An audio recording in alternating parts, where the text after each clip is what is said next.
everyone, praise the Lord. Welcome to Nessa Shelter. நான் கூட உங்களை இந்த வீடியோ மூலமா சந்திக்கல ரொம்ப சந்தோஷப்படுறேன். இன்னைக்கு கூட உங்க மத்தியில ஒரு சின்ன காரியத்தை உங்களோட கூட ஷேர் பண்ணிக்கலாம்னு. என்ன காரியம் அப்படின்னு பாத்தீங்கன்னா, இன்னைக்கு உலகமெங்கிலும் அப்பாக்கள் தினம், அதாவது ஃபாதர்ஸ் டே அப்படின்னு சொல்லி இந்த நாளை நம்ம செலிப்ரேட் பண்றோம். நம்மளுடைய அப்பாக்காக இல்ல நம்மளுடைய அப்பா ஸ்தானத்துல இருக்கிற ஒவ்வொருத்தருக்காகவும் அப்பாக்கள் தின வாழ்த்துக்களை தெரிவித்துட்டு வரோம். நம்மளுடைய வாழ்க்கையில ரீப்ளேஸ்மெண்ட் இல்லாத ஒரு உறவு அப்படின்னு சொன்னா அது கண்டிப்பா அப்பா தான்.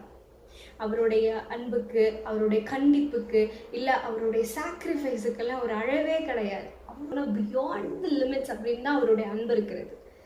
அந்த அன்பு ஒரு சில நேரத்தில் நம்ம புரிஞ்சுக்க மாட்டோம். அவரோட கண்டிந்து கொள்ளுதல அந்த கண்டிப்பு தன்மையை நம்மளால ஏற்றுக்கொள்ள முடியாது. என்னுடைய அப்பா எனக்கு சப்போர்ட்டிவா இல்லை, என்னுடைய அப்பா என் மீது அன்பு காட்டலை, என்னுடைய அப்பா பிறத்தில என்னை திட்டிடுறாரு, என்னை ஏளனமா பேசிடுறாரு, இல்லை என்னை விட்டு கொடுத்துடுறாரு, அவருடைய அன்பை காட்டுறதை விட அவரோட கண்டிப்பை தான் எனக்கிட்ட அதிகமாக காட்டுறாருன்னு சொல்லி நிறைய நேரங்களில் நம்ம அப்பாவை தவறா புரிஞ்சுக்கிற ஒரு நேரம் சூழ்நிலை நமக்கு ஏற்படும்.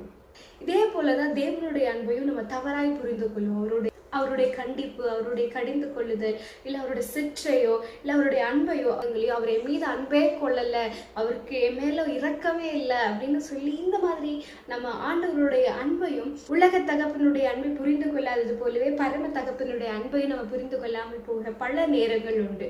ஆனாலும் நம்மளுடைய இந்த குழந்தைத்தனமான எண்ணங்களையோ இல்லை நம்மளுடைய இந்த புரிந்து கொள்ளாத தன்மையோ குறித்து ஆண்டவரோ இல்லை நம்மளுடைய அப்பாவோ ஒருபோதும் நம்மளை கைவிட்டது கிடையாது. உலக தகப்பன் எப்படி நம்மளுடைய தேவைகளை நம்ம சொல்லி கேட்கிறோமோ, அப்பா எனக்கு இது வேணும், அப்பா எனக்கு அது வேணும், அப்பா நாளைக்கு நான் அங்கே போகணும், என்னை கூட்டிட்டு போங்க, அப்பா என்னோட கூட துணைக்கு வாங்க, நம்ம எப்படி இந்த உலக அப்பா கிட்ட நம்ம கேட்குறோமோ, நம்ம பரம தகப்பன் நம்ம கேட்காமே நமக்கு என்னது தேவை, என்னது வேணும், இல்லை நம்மளுடைய வாழ்க்கையில் இந்த கட்டத்தில் இந்த காரியம் நமக்கு தேவை அப்படின்றது அவர் அறிந்திருக்கிறார். நம்ம கேட்கறதுக்கு முன்னமே அதை அவர் கொடுக்கறதுக்கு ரெடியாக இருக்கிறார். நிறைய நேரங்களில் இதை நம்ம தவறாய் புரிந்து கொள்ளுகிறோம்.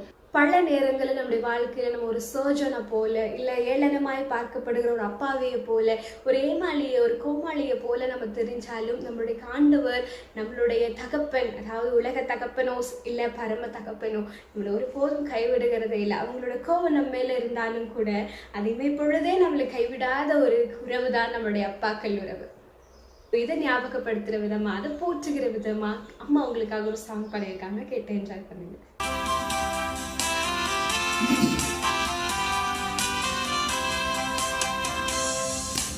ഇത്രത്തോളം യഹോവ സഹായിച്ചു,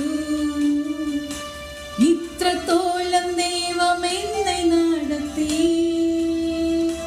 ഇത്രത്തോളം യഹോവ സഹായിച്ചു, ഇത്രത്തോളം ദൈവം എന്നെ നടത്തി.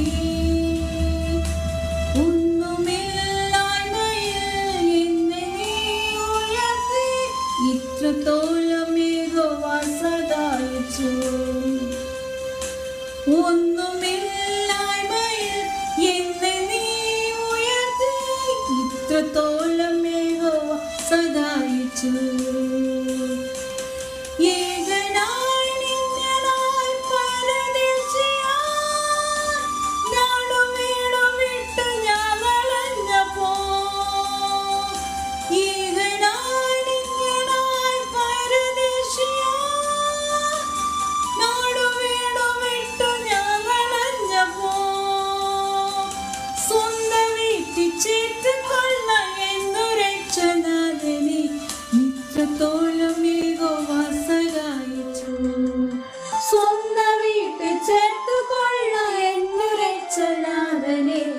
ഇത്രത്തോളം യഹോവ സഹായിച്ചു.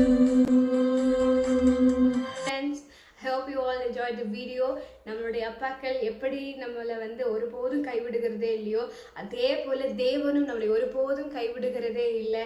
நம்மளுடைய அப்பாக்கள் நம்மளுடைய தேவைகள் எல்லாம் நம்ம கேட்கும் போது செய்கிறார். ஆனாலும் நம்மளுடைய பரம தகப்பனோ நம்ம கேட்கறதுக்கு முன்னமே இன்னது தேவை என்று அறிந்து அவர் எல்லாவற்றையும் தருகிறார். நம்ம எப்பெல்லாம் துன்பங்களை ஃபேஸ் பண்றோமோ, எப்பெல்லாம் நம்ம கஷ்டத்தின் வழியாக நடந்து போறோமோ, அப்பெல்லாம் கர்த்தருடைய கரம் நம்மளை தாங்கி பிடிக்கிறதா இருக்கிறது. So I hope you all enjoy the video. See you next video. Until that, this is your Sam Karishma.